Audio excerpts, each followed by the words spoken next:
እዙይ راديو إيرنا ድምፂ ራዲዮ ኤረና እዩ።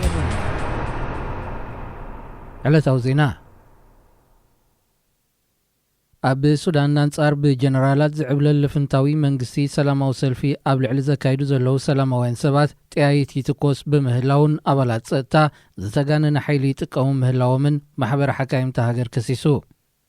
ብመሰረት ማሕበር ኣብ ዝሓለፈ ቀዳም ጥራይ 178 ሰልፈኛታት ከም ዝቆሰሉ መብዛሕትኦም ኮነይልካ ብጥያይት ብዕላማ ዝተወግኡ ምዃኖም ተፈሊጡ። ሰልፈኛታት ተወጊኦም ጥራይ ዘይኮነ ኣሳት 100 ካብኣቶም ሕክምናዊ ኣገልግሎት ምስ ተገብረሎም ብፖሊስ ተወሲዶም ኣብ ትሕቲ ቀይዲ ከም ዝኣተው እቲ ማሕበር ሓካይም ብተወሳኺ ሓቢሩ። ሰበስልጣን ብወገኖም ኣብ መንጎ ሰልፈኛታትን ፖሊስን ብዝተኻየደ ግጭት 58 ኣባላት ፖሊስ መጉዳእቲ ከም ዝወረዶም ሓቢሮም። እዚ ከምዚ ኢሉ እንከሎ ኣብ ሱዳን አንጻር ብጀነራላት ዝዕብለል ፍንታዊ መንግስቲ ዝግበር ዘሎ ሰላማዊ ሰልፍታት ደቂ ኣንስትዮ ዝለዓለ ተራ ይፃወታ ምህላወን ተገሊጹ።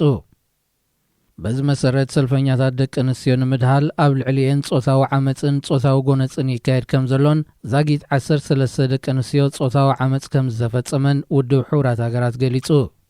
እቲ ውድብ ኣብ ልዕሊ እቲ ዝተኻየደ ዓመፅ መርመራ ክካየድ ክጽውዕ እንከሎ ኣብ ከተማታት ኸርቱምን ኡምድርማንን ደቂ ኣንስትዮ ንበይነን ኣብ ዘካየደኦ ሰላማዊ ሰልፊ ኸኣ ዓመፅ ድምፅና ካብ ምስማዕ ደው ኣየብለናን እዩ ደቂ ኣንስትዮ ሱዳን ብርቱዓት ኢና ክብላ ብዝሓየለ ድምፀን ኣስሚዐን። ሕቡራት መንግስታት ኣሜሪካን ሕብረት ኤውሮጳን ዝርከብወን ሓያሎም ምዕራባውያን ኣብ ዘውፅኦ ሓበራዊ መግለጺ ኣብ ልዕሊ ደቂ ኣንስትዮ ዝተገብረ ዓመፅ ደቂ ኣንስትዮ ድምፀን ከየስምዓ ንምዕጋት ከም መሳርሒ ተጠቒሞም ብምባል ብዘይሻራዊ ኣካል ክትጻረር ፀዊዐን። ኣብ ሱዳን ዘሎ ኩነታት ዘሻቐሎ ቀዳማይ ሚኒስትር ዓብደላ ሓምዶክ ብፍቓዱ ካብ መዝነቱ ክእለ ይደናደን ከም ዘሎ ይግለጽ ኣሎ።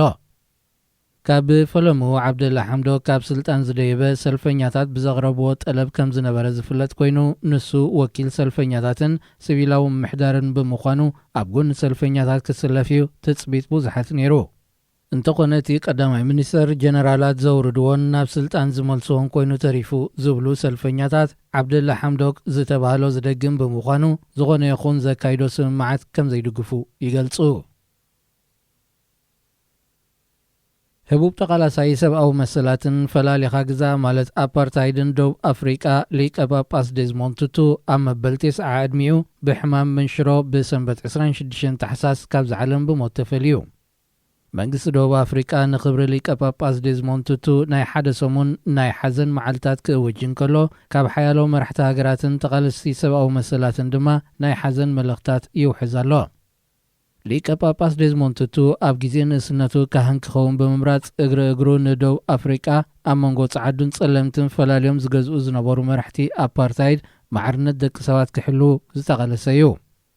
ንሱ ዘካይዶ ዝነበረ ቃልሲ ዘይጎነፃዊ ርእሲ ምንባሩ ኣብ ልዕሊ ማዕርነትን ሰብኣዊ መሰላትን ደቡብ ኣፍሪቃ ከምኡውን መላእ ዓለም ዓብዪ ተፈላጥነት ዘጥረየ ሊቀ ጳጳስ ክኸውን በቂዑ እዩ። መራሕቲ ኣፓርታይድ ኣብ ልዕሊ ጸለምቲ ደቡብ ኣፍሪቃውያን ቅትለት ግፍዕን ስቅያትን ፈጺሞም ጥራይ ዘይኮነ ጸለምቲ ማሕበራውን ቁጠባውን ምዕባለ ከይህልዎም ኮነ ኢሎም ሰሪሖምሉ እዮም። ኣብ 1994 ደቡብ ኣፍሪቃ ካብ ኣፓርታይድ ተገላጊላ ብጸሊም መራሒ ፕሬዚደንት ኔልሰን ማንዴላ ክትምራሕ ምስ ጀመረት ጸለምቲ ኣብ ልዕሊ ጸዓዱ ሕነ ከይፈድዩ ስጋት ነይሩ። እንተኾነ ናይ ሽዑ መንግስቲ ደቡብ ኣፍሪቃ ኣብ ክንዲ ሕነ ምፍዳይ ንዝተገድኡ ዝድብስ ንዝበደሉ ድማ ይቕረ ዝብል ኮሚሽን ሓቅን ዕርቅን ኣቑሙ። ሊቀ ጳጳስ ዴዝሞንድ ቱቱ ድማ ዋና ጸሓፊ ኮሚሽን ሓቅን ዕርቅን ኮይኑ ብምስራሕ ደቡብ ኣፍሪቃ ኣብ ክንዲ ናብ ሕነ ምፍዳይ ናብ ዕርቂ ከተመርሕ ካብ ዝሰርሑ ሰባት ኮይኑ ሊቀ ጳጳስ ዴዝሞንድ ቱቱ ይቕረ ምብሃል መጻኢ የውሕስ ዝብል እምነት ዝነበሮን ኣብ ዝርርብን ምርድዳእ ዝኣምንን ካህን ከም ዝነበረ ይግለጽ።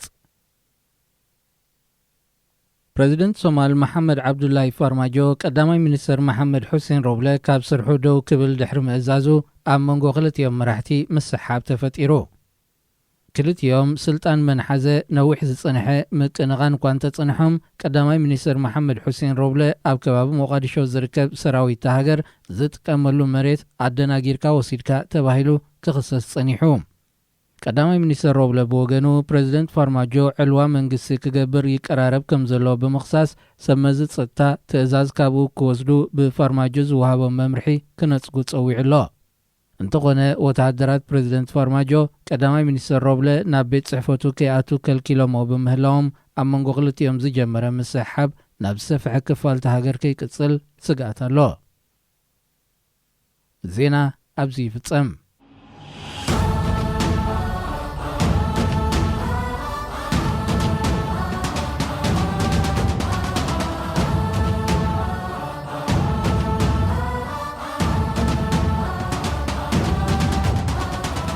ሰላም ከመይ ትቕንዩ ዝኸበርኩምን ዝኸበርክንን ናፍቀርቲ ስፖርት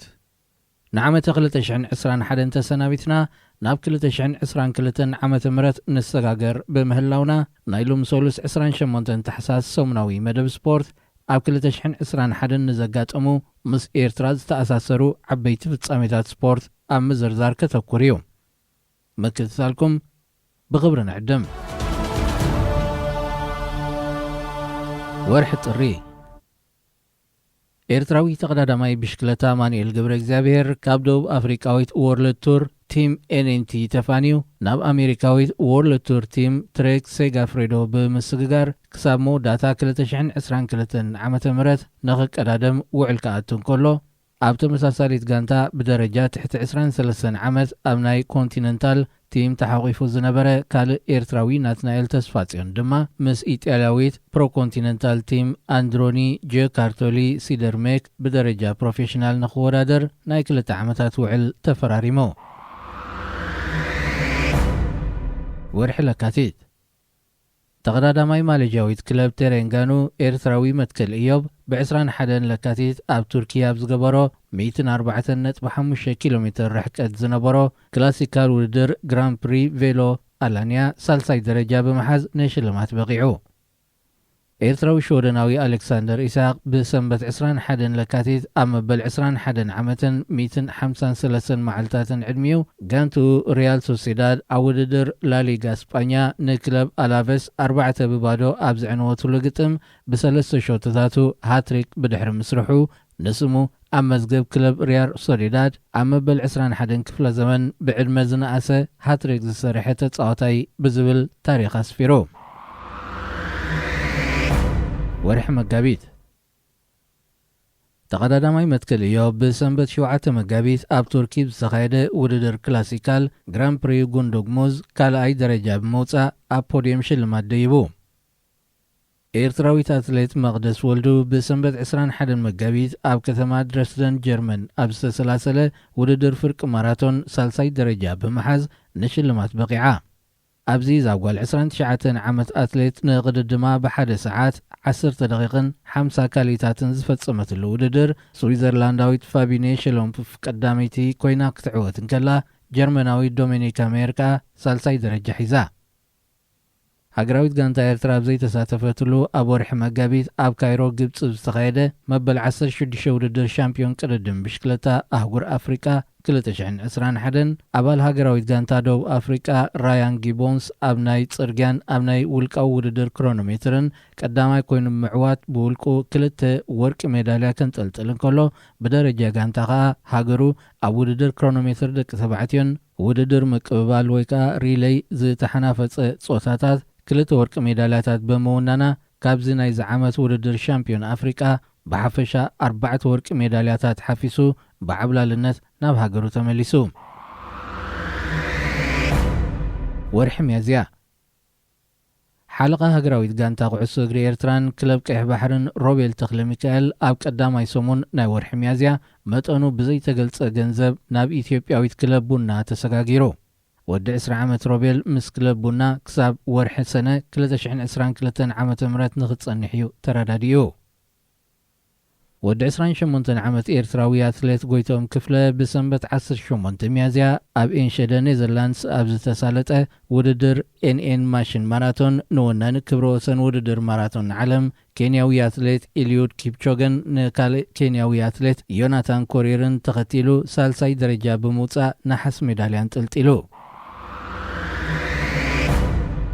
ወርሒ ግንቦት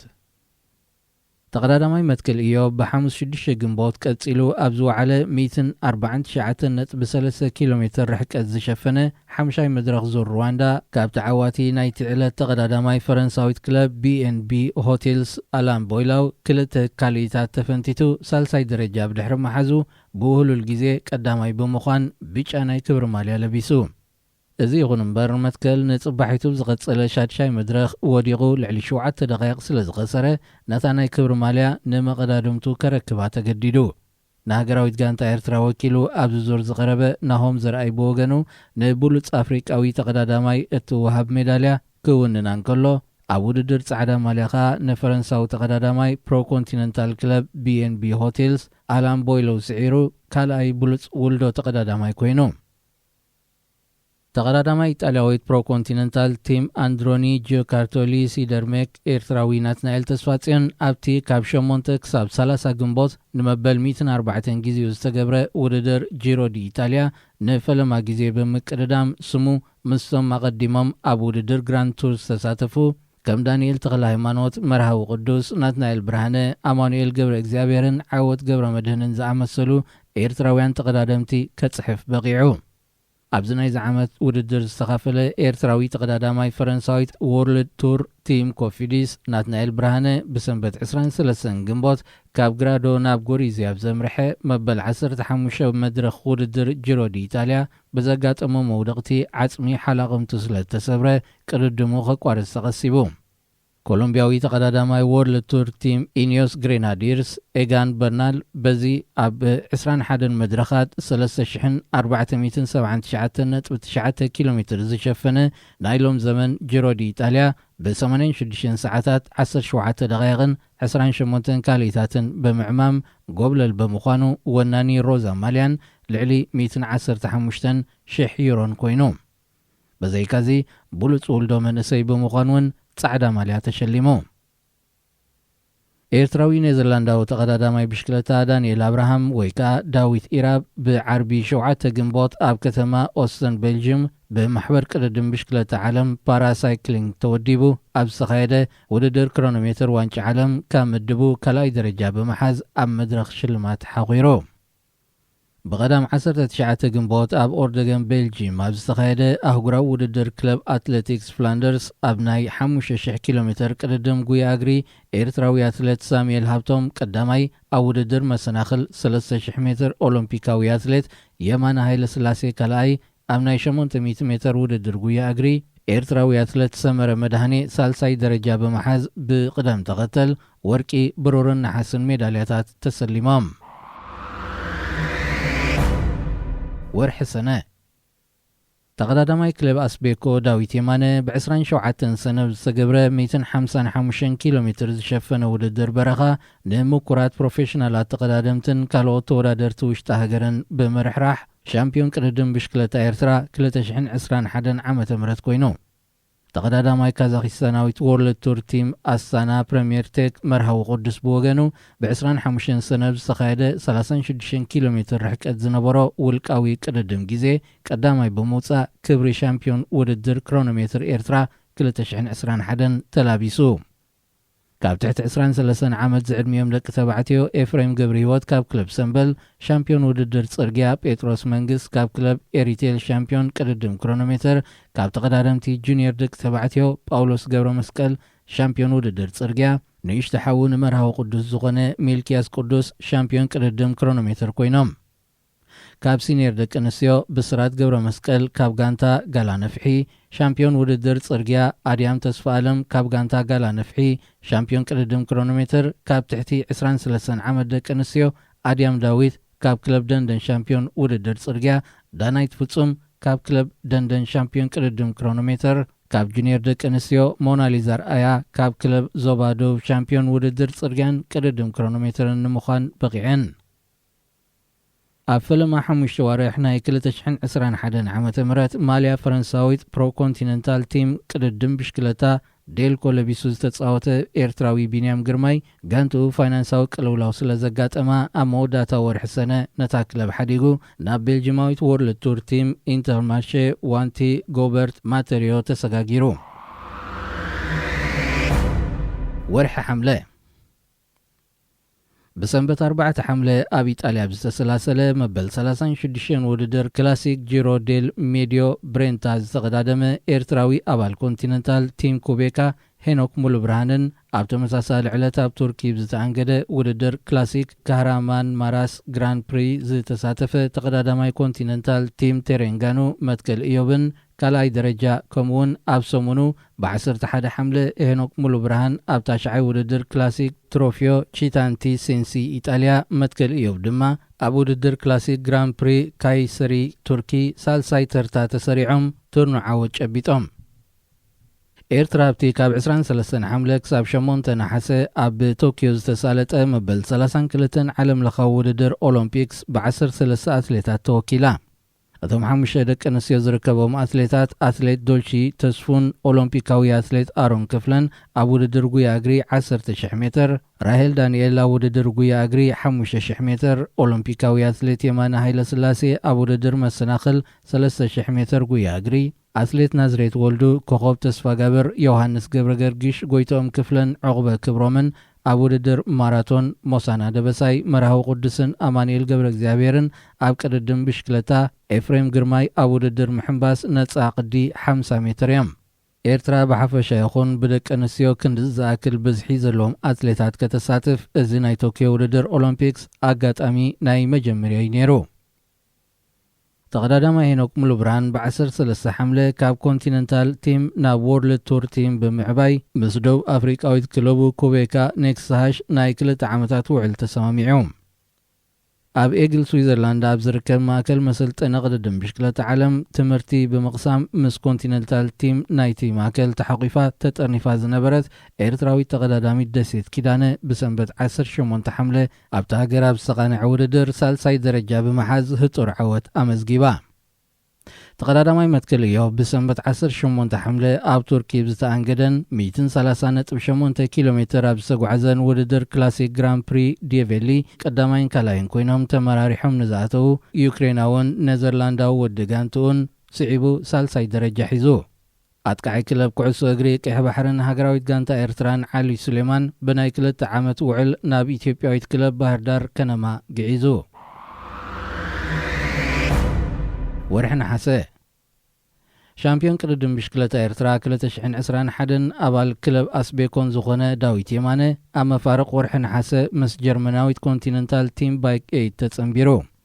ዳዊት ክሳብ መወዳእታ 2022 መዛ ክለብ ክቕጽል እዩ ኤርትራዊት ፈረንሳዊት ኣትሌት መቅደስ ወልዱ ብ29 ነሓሰ ኣብ ስታድ ኮምፕሌክስ ስፖርቲቭ ዣን ፖል ኣብ ዘሰላሰለቶ ናይ 10 ኪሎ ሜትር ውድድር ጉያ እግሪ ትራክ ንመቀዳድምታ በሊፃ ቀዳመይቲ ብምውፃእ ሻምፒዮን ሃገረ ፈረንሳ 2021 ኮይና ب24 ነሓሰ ተኸፊቱ ብሰንበት 5 መስከረም ኣብ ዝተዓጽወ ንኣካለ ስንኩላን ዘሳትፍ ውድድር ፓራኦሎምፒክስ ቶኪዮ 2020 ዝተኻፈለ ኤርትራዊ ኔዘርላንዳዊ ዳንኤል አብርሃም ወይ ዳንኤል ኢራብ ብ31 ነሓሰ ኣብ ዘካየዶ ውድድር ክሮኖሜትር ተዳልዩ ንዝነበረ 32 ኪሎ ሜትር ርሕቀት ብ42 ደቂቕ 46 ካሊታትን 45 ንኡስ ካሊታትን ዓሚሙ ቀዳማይ ብምውፃእ ወርቂ ሜዳልያን ጥልጢሉ ብዘይካዚ ኢራብ ብዓርቢ 3 መስከረም ኣብ ዘሰላሰሎ 92 ኪሎ ሜትር ዝርሕቀቱ ናይ ጽርግያ ውድድር ንፈረንሳውን ዩክሬናውን ተኸቲሉ ሳልሳይ ብምዃን ናሓስ ሜዳልያውን ኣዳጊሙ ወርሒ መስከረም ኤርትራዊ ተቀዳዳማይ ቤልጂማዊት ወርልድ ቱር ቲም ቢንያም ግርማይ ብ3 መስከረም ንከም ናይሮ ኩንታና ቲባውት ፒኖ ዝኣመሰሉ ስሙያትን ሙኩራትን ተቀዳድምቲ ብምስዓር ኣብ ውድድር ክላሲክ ግራንድ ቤሳንሶን ደብስ ጎብለል ኮይኑ ወፂኡ ቢንያም ብተወሳኺ ብድሕሪ 3 መዓልታት ኣብ ዝተኻወነ መበል 35 ውድድር ክላሲክ ቱር ቱ ዱቡዋ ድማ ብፈረንሳዊ ዶሪያን ጎርዶን ጥራይ ተበሊጹ ካልኣይ ደረጃ ብምሓዝ ኣብ 2020 ኣብቲ ቦታ ንዝረኸበ ዓወት ደጊምዎ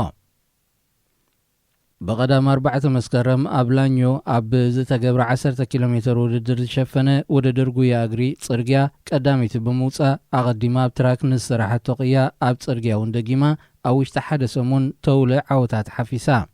መቕደስ በዚ ከየከለት ብ19 መስከረም ኣብ ሌሳብል ዶኦሎን ፈረንሳ ዘካየደቶ ቅድድም ፍርቂ ማራቶን እውን ንመወዳደርታ ብነዊሕ ርሕቀት ማሕዲጋ ብምዕዋታ ብ3 ዓውድታት ኣትሌቲክስ ሻምፒዮን ሃገረ ፈረንሳ ብምዃን ሃትሪክ ሰሪሓ።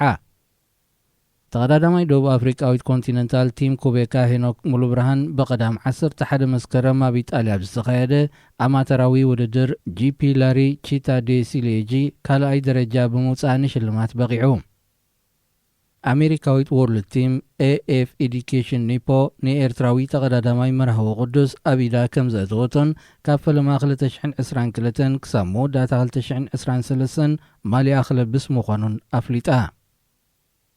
ተቐዳዳማይ ቢንያም ግርማይ ብ24 መስከረም ኣብ ሃገረ ቤልጅየም ኣብ ዝተሰላሰለ መበል 87 ቻምፒዮን ቅድድም ብሽክለታ ዓለም ቅድሚኡ ሓሊፎም ንዝነበሩ 10 ዝኣኽሉ ተቐዳደምቲ ተኣምራታዊ ብዝኾነ ገባብ ሽኳ ወይ ከዓ ቮላታ ኣርኪቡ ሓሊፉ ኣቐዲሙ ሃዲሙ ንዝነበረ ኢጣልያዊ ፊሊፖ ባሮንቺኒ ስዒቡ ካልኣይ ደረጃ ብምሓዝ ንዕኡን ንሃገሩን ብሩር ሜዳልያ ድሊቡ። በዚ ውፅኢት እዚ ኤርትራ ኣብ ታራ ቻምፒዮን ቅድድም ብሽክለታ ዓለም ብኽሪ ሜዳልያ ክትጭብጥ እንከላ ቢንያም ድማ ናይ መጀመርያ ነዚ ክብሪ ዝበቕዐ ጸሊም ኣፍሪቃዊ ኮይኑ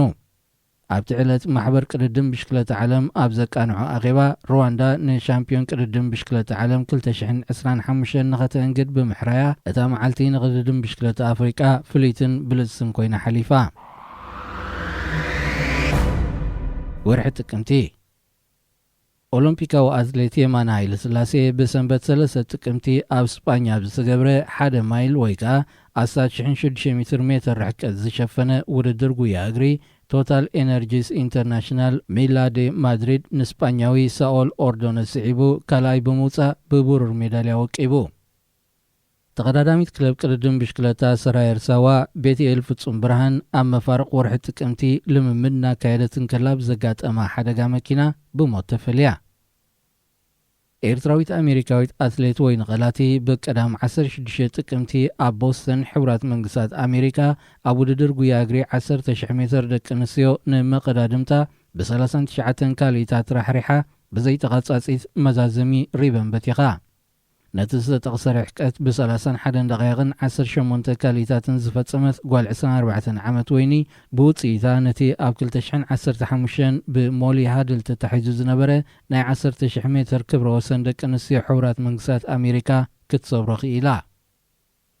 ኤርትራዊት ኣትሌት ዶልሺ ተስፉ ብሰንበት 17 ጥቅምቲ ኣብ ፖርቱጋል ኣብ ዝተኻየደ ውድድር ፍርቂ ማራቶን ሊዝበን ንኢትዮጵያዊት ኣትሌት እተልማለው ስንታዮ ተኸቲላ ካልኣይ ደረጃ ብምሓዝ ኣብ ፖድየም ደይባ። ኣብ ውድድር ደቂ ተባዕትዮ ኣብ ተመሳሳሊ ቦታን ተመሳሳሊ ርሕቀትን ዝተቐዳደመ ኤርትራዊ ኣትሌት ዓወት ሃብተ ብወገኑ ንኢትዮጵያዊ ገርባ በያትን ኬንያዊ ኪፕሳን ቴሞይ ስዒቡ ሳልሳይ ተርታ ተሰሪዑ። ኢትዮጵያዊ ኣትሌት ምራቶላ ብሰንበት 17 ጥቅምቲ ክብረ ወሰን ውድድር ማራቶን ኣምስተርዳም ኣብ ዝተበረሉ ዕለት ኤርትራዊ ኦሎምፒካዊ ኣትሌት ህዝቅኤል ተወልደ ንክብረ ወሰን ማራቶን ኤርትራ ስዒሩ።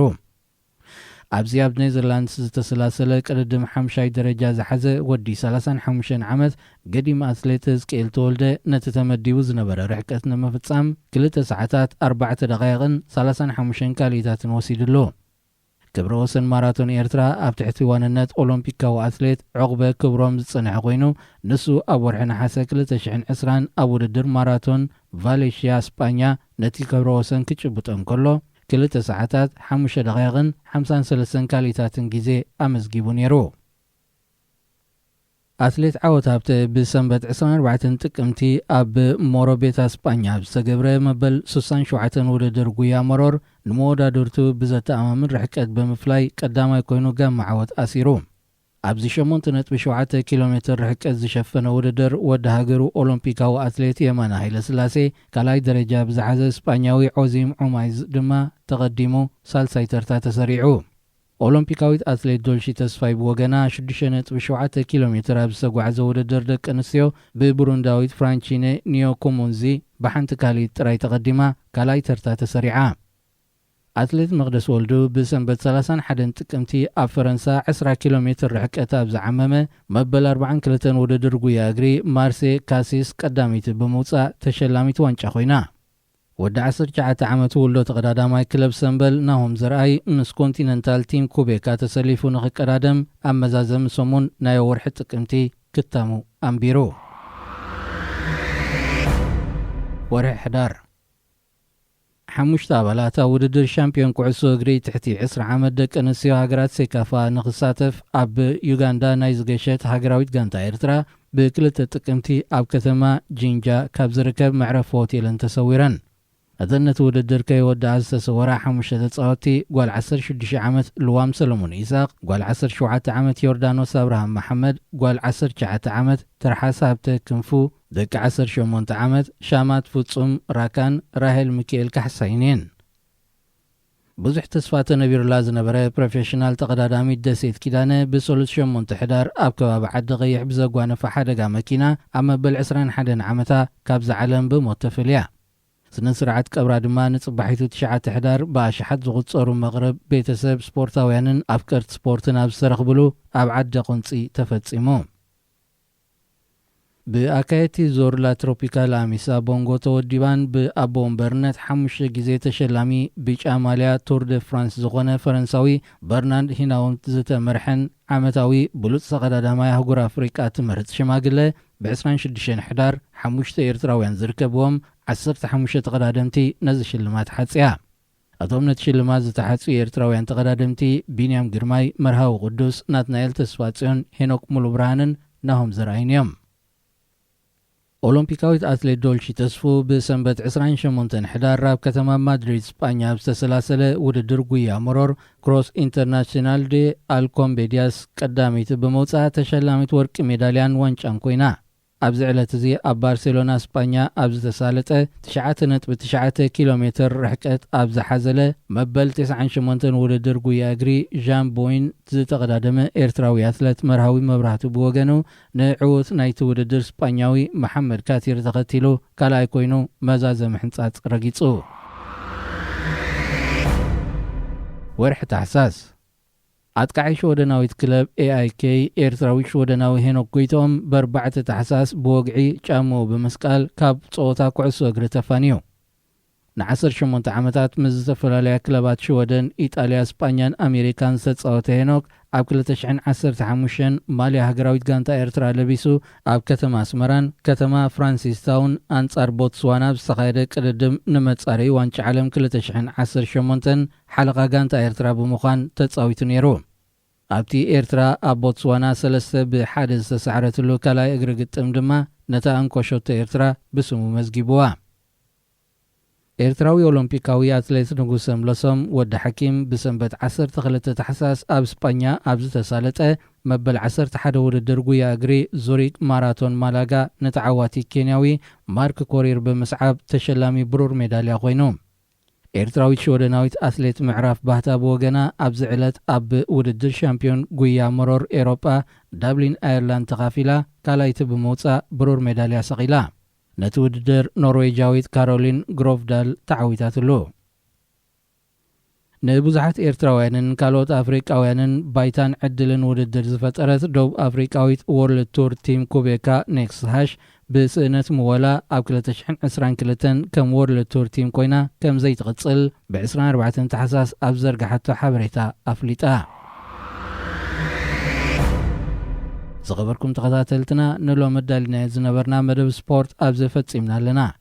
ርሑስ ሓድሽ ዓመት እናበልና ዓመተ 2022 ናይ ሰላምን ጥዕናን ዓመት ክትኮነልና ንምነ።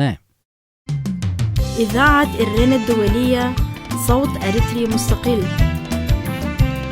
راديو إيرنا ناصا دمص إرتراويان